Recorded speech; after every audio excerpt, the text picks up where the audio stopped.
आज हम बात करने वाले हैं सबसे छलिया ग्रह अशुभ ग्रह केतु महाराज के शुभ प्रभावों की।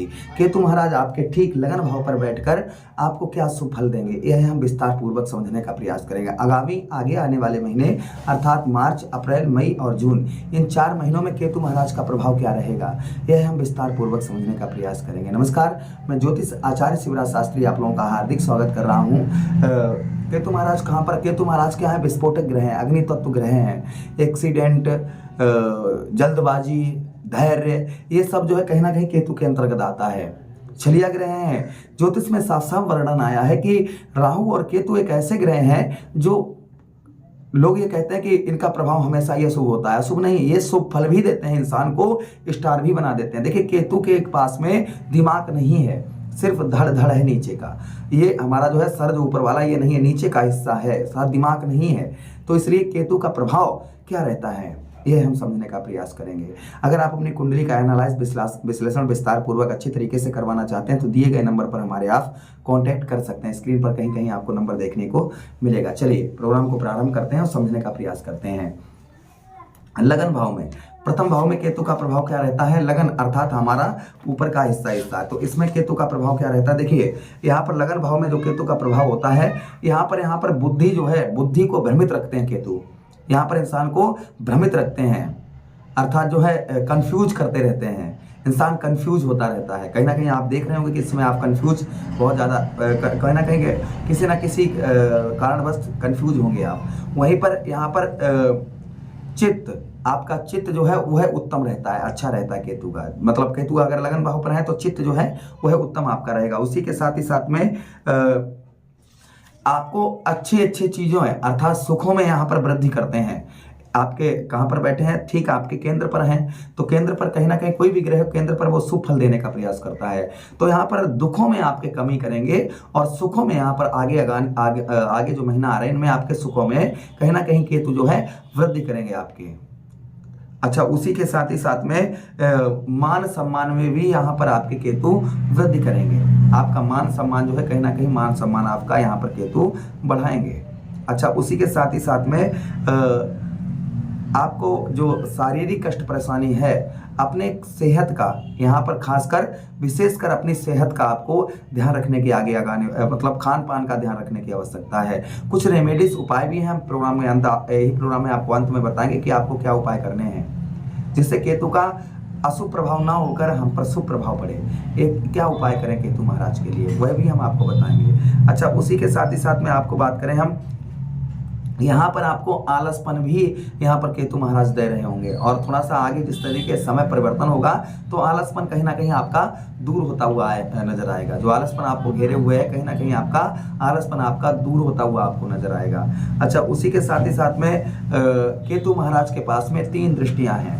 कौन कौन सी, पंचम दृष्टि है, प्रथम दृष्टि पंचम दृष्टि, द्वितीय दृष्टि सप्तम दृष्टि और तृतीय दृष्टि नवम दृष्टि, जो आपके अलग अलग भाव पर पड़ रही है। तो प्रथम दृष्टि अर्थात पंचम दृष्टि केतु महाराज की कहाँ पर पड़ रही है, आपके पंचम भाव पर पड़ रही है। यही भाव शिक्षा का भाव होता है, विद्यार्थियों के लिए शिक्षा का भाव, यही हमारी बुद्धि का भी भाव होता है। पंचम भाव में दृष्टि जा रही है केतु की, आपका यहाँ पर पंचम भाव में संतान, यहाँ पर आपके संतान कहीं ना कहीं जो संतान आपकी है, क्योंकि यही संतान का भी भाव है, संतान से आपको कहीं ना कहीं निराशा थोड़ी बहुत देखने को मिल सकती है। किंतु यहाँ पर उत्तम फल यह रहेगा कि संतान पक्ष जो आपके बच्चे वगैरह हैं इनकी जॉब अच्छी होगी, धन अच्छा इनके पास आएगा। यहाँ पर यह उत्तम फल देंगे, अच्छा फल देंगे। अच्छा, विद्यार्थियों के लिए पंचम भाव ही हमारा शिक्षा का भाव होता है, तो विद्यार्थियों के लिए भी उत्तम समय, अच्छा समय देखने को मिलेगा। विद्यार्थियों का पढ़ाई में अच्छा मन लगेगा लेकिन यहाँ पर पैर पकड़कर पीछे खींचने वाले व्यक्ति विद्यार्थियों को ज्यादा मिलेंगे। समय का व्यर्थ जो है आप गमा सकते हैं, इसलिए समय को व्यर्थ ना गमाएं। लव प्रेम के चक्कर में समय को व्यर्थ जो है आपके बिल्कुल ना गमाएं। जितना हो सके उतना फोकस आप जो है अपनी शिक्षा पर करें। आप देख रहे होंगे कुछ भी आप पढ़ाई कर रहे होंगे, इस समय आप पढ़ाई करने के बाद कुछ ही क्षणों बाद वह चीज़ भूल जाते होंगे, ऐसा हो रहा होगा आपके पास। लेकिन ऐसा आगे वाले समय में ऐसा आपके साथ नहीं देखा जाएगा। यही भाव पंचम भाव हमारे लव लाइफ का होता है। लव लाइफ के लिए केतु का प्रभाव उत्तम अच्छा फलदायक नहीं रहता है। यहाँ पर लड़ाई झगड़ा, लव लाइफ में आपके लड़ाई झगड़ा आपको देखने को मिलेगा, छोटी छोटी बातों पर गुस्सा ज़्यादा आएगा। तो इस पर आपको नॉर्मली आपको जो है कहीं ना कहीं अपने बुद्धि से काम लेना है।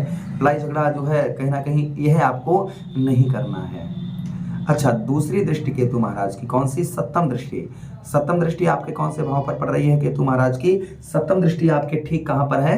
आपके सप्तम भाव पर पड़ रही है।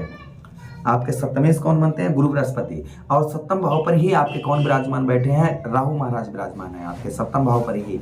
और सप्तम भाव पर राहु महाराज विराजमान है तो संभवतः ही आपके लिए सप्तम भाव हमारा दाम्पत्य वैवाहिक जीवन होता है, यही हमारा स्त्री भाव होता है।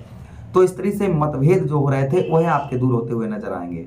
पत्नी के साथ लड़ाई झगड़ा जो हो रहा था वह आपका यहाँ पर दूर होता हुआ नजर आएगा। अच्छा, उसी के साथ ही साथ में जिन लोगों के रिश्ते नहीं रुक पा रहे थे, शादी नहीं हो पा रही थी, तो संभवतः ही केतु महाराज की यह दृष्टि से आपके रिश्ते भी आपके कहीं ना कहीं जो आपके जिन लोगों की शादी वगैरह नहीं हो पा रही, तो संभवतः ही रिश्ते यहाँ पर आपके रुकेंगे।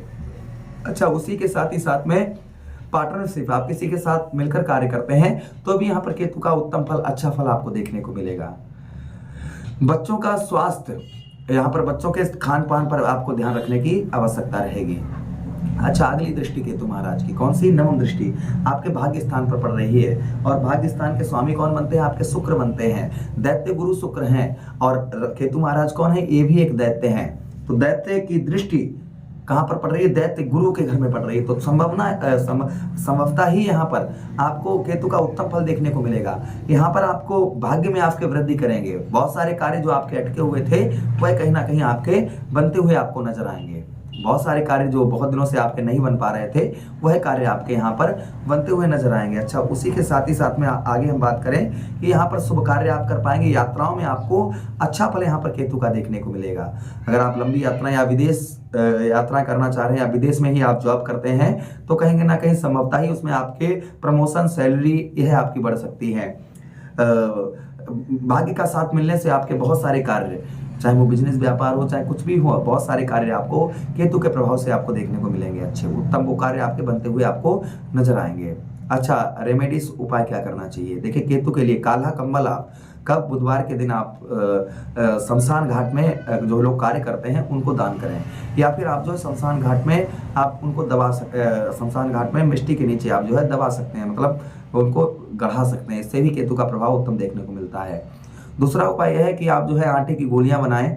बुधवार के दिन आप तालाब हो जहां मछलियां हों, मछलियों को आटे की गोली खिलाएं। इससे भी केतु का प्रभाव उत्तम फल देखने को मिलता है। काले एवं सफेद तिल जो है बहते हुए जल में भी बुधवार के दिन प्रभावित करने से केतु का फल उत्तम देखने को मिलता है। या फिर आप क्या उपाय कर सकते हैं? दूसरा उपाय यह कर सकते हैं कि आप चींटियों को चीनी मिलाकर, आटे में चीनी मिलाकर खिलाने से भी केतु का फल उत्तम देखने को मिलता है। मुझे आदेश दें, किसी अन्य प्रोग्राम में पुनः भेंट करते हैं। तब तक आप लोग अपना ख्याल रखिए। प्रेम से बोलिए कृष्ण कन्हैया लाल की जय।